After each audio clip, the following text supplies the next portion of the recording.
بسم اللہ الرحمن الرحیم۔ جو شخص دن میں یا رات میں یا ہفتے یا مہینے میں ایک مرتبہ یہ دعا پڑھ لے گا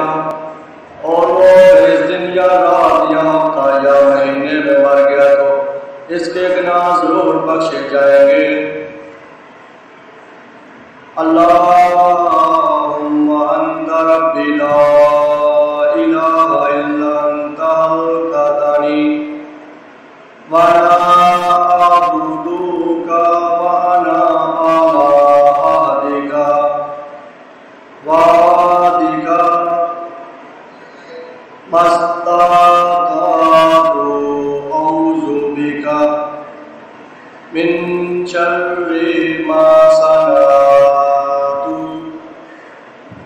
اعوذ لک بنعمتک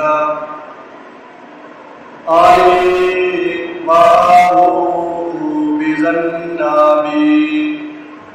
واغفر لي ذنوبی فإنه